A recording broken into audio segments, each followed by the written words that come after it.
Vijayawada university మంచి భవిష్యత్తు కోసం తెలుగు విద్యార్థులు ఇష్టపడే యూనివర్సిటీ. కాల్ 9059052378 9059052379.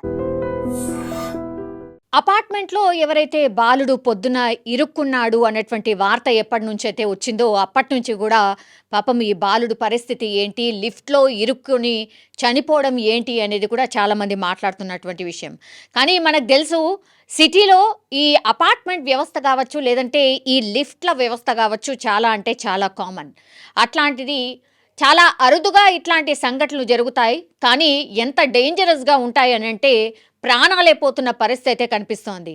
సో ఈ లిఫ్ట్లో ఇరుక్కున్నటువంటి 6 ఏళ్ల చిన్నారి ఈ మాసప్ ట్యాంక్లోని శాంతినగర్లో నివాసం ఉండేటువంటి ఈ అర్నవ్ 6 ఏళ్ళు, కేవలం 6 years మాత్రమే ఆ బాబుకి. పాపం రోజులాగానే నాకు తెలిసి ఆ లిఫ్ట్లో ఎక్కుంటాడు. ఎందుకంటే అందులోనే నివాసం ఉండే బాలుడు కాబట్టి ఆ లిఫ్ట్ పాడవుతుందని కానీ, లిఫ్ట్లో అసలు ఇరుక్కుంటే అసలు ఎట్లా రెస్క్యూ కావాలి ఏంటి అనేది కూడా పాపం తెలియకుండానే ఇప్పుడు ప్రాణాలు కోల్పోయిన పరిస్థితి అయితే కనిపిస్తోంది. యాక్చువల్లీ ఈ బాలుడు ఇరుక్కున్నటువంటి టైంలో 4 గంటల పాటు ఆ లిఫ్ట్లోనే ఇరుక్కుపోయాడు. ఎంత నరకయాతన అనుభవించాడో మనం ఇమాజిన్ కూడా చేసుకోవచ్చు. కేవలం 6 ఏళ్ల బాలుడు లిఫ్ట్లో అట్లాగే బేస్మెంట్లో ఇరుక్కుపోయిన పరిస్థితి. మరి టెక్నికల్లీ ఏం జరిగింది, లిఫ్ట్లో మరి ఇరుక్కుపోయే పరిస్థితి ఎందుకు వచ్చింది ఏంటి అనేది కూడా టెక్నికల్లీ ఒకవైపు చెక్ చేస్తూ ఉన్నారు. ఆ తర్వాత 4 గంటల పాటు ఈ బాలుడు ఎప్పుడైతే ఆ లిఫ్ట్లో ఇరుక్కుపోయాడో స్థానికులు కావచ్చు, లేదంటే అగ్నిమాపక సిబ్బంది అండ్ డిఆర్ఎఫ్ టీం కూడా అందరూ ఈ రెస్క్యూ ఆపరేషన్లో పాల్గొన్నారు. అండ్ 6 ఏళ్ళు, కేవలం 6 years మాత్రమే ఉన్నాయి ఆ బాబుకి. ఆయన పేరు వచ్చేసి అర్నవ్. స్థానికులు కావచ్చు, అందులో బిల్డింగ్లో ఉన్న వాళ్ళు కావచ్చు, వీళ్ళందరూ కూడా ఆ బాబుని బయటికి తీయడానికి, రక్షించడానికి పూర్తి స్థాయిలో ప్రయత్నం అయితే చేసిండ్రు. ఈ అపార్ట్మెంట్లో మరి లిఫ్ట్కి సంబంధించిన ఇష్యూ ఏమన్నా ఉండిందా, తెలియకుండా బాబు ఎక్కాడా, ఈ లిఫ్ట్లో అసలు ఏం ప్రాబ్లం ఉంది ఏంటి అనేది కూడా అపార్ట్మెంట్ వాసులకు పూర్తిగా అడిగే ప్రయత్నం కూడా చేశారు. పోలీస్ సిబ్బంది కావచ్చు, అట్లాగే రెస్క్యూ ఆపరేషన్లో పాల్గొన్నటువంటి వాళ్ళు కూడా ఆరా తీసే ప్రయత్నం కూడా చేశారు. కానీ ఈ బాలుడు 4 గంటలు అందులో ఉండిపోవడంతో పూర్తిగా ఆక్సిజన్ అనేది అంటే లో అయిపోయి ఆయనకు ఊపిరి ఆడక అన్కాన్షియస్ అయిపోయిన పరిస్థితి. 4 గంటలు రెస్క్యూ చేసిన తర్వాత ఆయనను పైకి లేపేసరికే పాపం బాలుడు పూర్తిగా అన్కాన్షియస్ అయిపోవడం.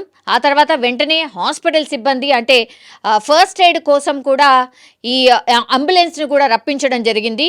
డిఆర్ఎఫ్ టీం అట్లాగే అక్కడున్న అగ్నిమాపక సిబ్బంది వచ్చి ఎంత ప్రయత్నం చేసినా కూడా 4 గంటలు ప్రయత్నం చేస్తే కానీ ఆ బాబుని బయటకు తీసే పరిస్థితి లేకుండా పోయింది. అప్పటికే అన్కాన్షియస్ అయిపోవడం, వెంటనే ఆక్సిజన్ అది పెట్టి నీలోఫర్ హాస్పిటల్కి, దగ్గరలో ఉన్నటువంటి నీలోఫర్ హాస్పిటల్కి తీసుకువెళ్ళడం జరిగింది. కానీ ఎంత ప్రయత్నం చేసినా ఏం చేసినా సరే పాపం బాలుడు కాసేపటి క్రితమే అర్నవ్ 6 ఏళ్ల బాలుడు చనిపోవడం జరిగింది. నిజంగా దురదృష్టకరం. ఎందుకంటే లిఫ్ట్లో ఇరుక్కొని ప్రాణాలు కోల్పోవడం ఏంటి, ఎందుకంటే మన రోజు జీవితంలో లిఫ్ట్ అనేది వెరీ వెరీ కామన్. మనమే పెద్దవాళ్ళం ఎప్పుడైనా లిఫ్ట్లో ఇరుక్కుపోయినప్పుడు హైరాణ పడుతుంటాం. ఇట్లా ఏమైందా ఏంటా అర్థం కాని సిచ్యువేషన్లో ఉంటాం. కొన్ని టైమ్స్లో ఇట్లా చిన్నపిల్లలు ఇరుక్కుపోయినప్పుడు మరి ఏం చేయాలి, వాళ్ళకు కనీస అవగాహన కూడా ఉండదు. ఇట్లా లిఫ్ట్లో ఇరుక్కుపోతే మరి ఏం చేయాలి, అలారం అనేది ఒకటి ఉంటుంది, అది నొక్కాలో లేదో కూడా పాపం మా బాబుకు తెలుసో లేదో తెలీదు. ఆ బాబు ఎప్పుడైతే లిఫ్ట్లో ఇరుక్కుపోయిండో చూసినట్టున్నారు అక్కడ ఉన్నటువంటి వాళ్ళు. ఆ తర్వాత వెంటనే అందరికీ సమాచారం ఇవ్వడం, ఆ తర్వాత వాళ్లే స్వయంగా ఆ లిఫ్ట్లో ఇరుక్కున్నటువంటి బాలుడిని బయటకు తీసే ప్రయత్నం చేయడం, ఇదంతా కూడా టైం ల్యాప్స్ అయినట్టుగా కూడా చెప్తున్నారు. అగ్నిమాపక సిబ్బంది, డిఆర్ఎఫ్ టీం వీళ్ళందరూ కూడా స్పందించే లోపలనే కొన్ని గంటలు గడిచిపోయింది. ఆ తర్వాత పాపం ఆక్సిజన్ అందలేకపోయింది అండ్ క్రిటికల్ కండిషన్లోనే ఆయనను బయటకు తీయడం జరిగింది. అంటే ఆయన ఆక్సిజన్ లెవెల్ పూర్తిగా పడిపోయింది, ఊపిరి ఆడకపోవడం. ఆ తర్వాత వెంటనే ఒక్కడే బాలుడు ఉండడం, పాపం ఆయన ఒక షాక్లోనే ఉండిపోయి ఉంటాడు. 6 ఏళ్ల బాలుడికి ఏం తెలుస్తుంది, అదే జరుగుంటుంది అనేసి కూడా డాక్టర్స్ చెప్తూ ఉన్నారు. సో, నీలోఫర్ హాస్పిటల్‌కి తరలించి ఆయనకు పూర్తిగా ఐసీయూలో ట్రీట్మెంట్ చేసే ప్రయత్నం చేసినప్పటికీ కూడా బాబు ఆల్రెడీ క్రిటికల్ కండిషన్‌లోనే ఈ లిఫ్ట్ నుంచి బయటకి తీసిన సిట్యుయేషన్‌లో నీలోఫర్ హాస్పిటల్‌కి సంబంధించిన డాక్టర్స్ గూడా ప్రయత్నం చేసినా పాపం విఫలమైనట్టే కనిపిస్తోంది. కాసేపటి క్రితమే పాపం ఈ అర్నవ్ అనే 6 ఏళ్ల బాలుడు లిఫ్ట్‌లో ఇరుక్కొని చనిపోయిన పరిస్థితి అయితే కనిపిస్తోంది. ఇప్పుడు అతన్ని ఉస్మానియా హాస్పిటల్‌కి తీసుకెళ్లి పోస్ట్‌మార్టం కోసం తరలించడం జరిగింది. కానీ ఇదొక లెసన్ అనుకోవచ్చు అందరికీ.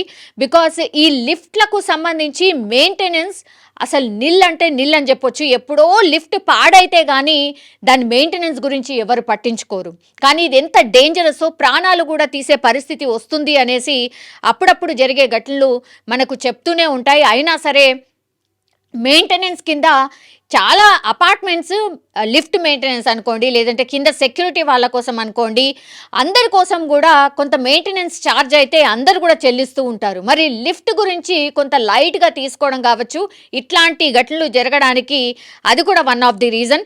సో దానికి కూడా ఒక ప్రత్యేక చట్టం ఉంటుంది. అంటే లిఫ్ట్కి సంబంధించిన మెయింటెనెన్స్ కూడా సరిగ్గా చేయాలి అనేసి కూడా ఒక చట్టం గతంలో ఒక 2-3 రాష్ట్ర సర్కార్లు కూడా చేసినాయి. అట్లనే మన తెలంగాణలో కూడా ఇట్లాంటి ఇన్సిడెంట్స్ తరచుగా జరుగుతున్నాయి కాబట్టి పాపం ఏమీ తెలియకుండానే ప్రాణాలు కోల్పోతున్నారు. కాబట్టి ఈ లిఫ్ట్ వ్యవస్థను మెయింటైన్ చేయకపోతే కూడా చట్టపరంగా ఏం చర్యలు తీసుకోవచ్చు అనేది కూడా ఒక చట్టం తీసుకురావాలి అనేటువంటి డిమాండ్ కూడా ఇప్పుడు తెలంగాణ రాష్ట్రంలో ప్రస్తుతం అయితే వినిపిస్తోంది. కానీ అత్యంత బాధాకరం, కేవలం పాపం అభం శుభం తెలియదు ఆ బాబుకి. రోజులాగానే లిఫ్ట్లో వెళ్తాం కదా అనుకొని లిఫ్ట్ ఎక్కి ఉంటాడు. కానీ చిన్నపిల్లలు ఒక్కరినే లిఫ్ట్లో దయచేసి ఎక్కించకండి అనేది కూడా ఈ ఘటనకు సాక్ష్యం అని అనుకోవాలి. అందుకే పేరెంట్స్ ఎవరైనా సరే పిల్లలతో పాటు ఎంత పనున్నా, ఎంత అర్జెన్సీ ఉన్నా సరే దయచేసి పిల్లల్ని అయితే పంపించకండి. అండ్ ఇంకోటి ఏంటంటే, ఖచ్చితంగా లిఫ్ట్లో ఇరుక్కుపోతే అసలు ఎట్లా రెస్క్యూ కావాలి, ఎలా స్పందించాలి అనేది కూడా మినిమం నేర్పించండి అనేది కూడా ఈ ఘటన మనకు చెప్పకనే చెప్తోంది. ఇప్పుడు 6 ఏళ్ల బాబు పాపం ఏమీ తెలియకుండానే లిఫ్ట్లో ఇరుక్కొని చనిపోయిన పరిస్థితి.